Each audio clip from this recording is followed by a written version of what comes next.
Dans cette cité qui abrite la plupart des ministères et plusieurs administrations publiques, la quasi-totalité des ascenseurs sont en panne. C'est un calvaire pour nous parce qu'on a tous les problèmes pour nous rendre dans nos lieux de service.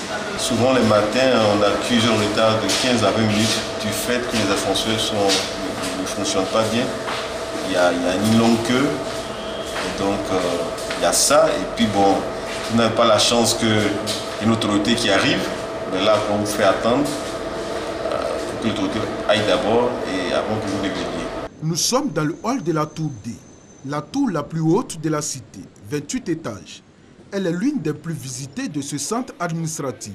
L'édifice abrite 5 ministères. Ici, sur les 4 ascenseurs qui vont au-delà du 15e étage, seulement 2 sont fonctionnels. Un réservé aux ministres et aux personnalités et l'autre au personnel et visiteurs. Aux heures de pointe donc, la situation est infernale.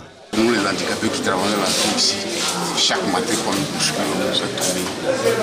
Que vraiment l'État fasse quelque chose pour que ce problème soit réglé au plus tôt. La semaine passée, le rang était tellement long que j'ai perdu au moins 40 minutes. Quand je suis arrivé à 11h15, arrivé là-bas, on dit que le personnel est disponible. J'ai appelé chaque soir. Mais comme ça, c'est pas bon. Pour éviter ces situations désagréables, les usagers eux-mêmes s'imposent des règles. Tout le monde doit faire le rang. Les plus impatients et aussi ceux qui ne vont pas au niveau les plus élevés de l'immeuble préfèrent emprunter les escaliers. On est aussi pressé le plus souvent, donc on est obligé de passer par les escaliers pour arriver un peu vite. Voilà, sinon au niveau des ascenseurs, on peut attendre près d'une heure et ça ne vient pas. Une autre situation qui n'est pas faite pour arranger les usagers, c'est l'absence de lumière dans certains escaliers, comme ici à la tour A. En plus des ascenseurs qui ne marchent pas pour la plupart, ils doivent encore braver l'obscurité. Pourtant, au pied de cette tour, les techniciens de l'entreprise chargée de la maintenance des ascenseurs sont toujours présents. Selon certaines indiscrétions, l'État doit d'importants arriérés à cette entreprise. Des informations confirmées par le directeur de la construction, de l'architecture et de la maintenance qui confesse que c'est un peu plus de 7 milliards de francs CFA à ce jour que l'État doit à cette entreprise.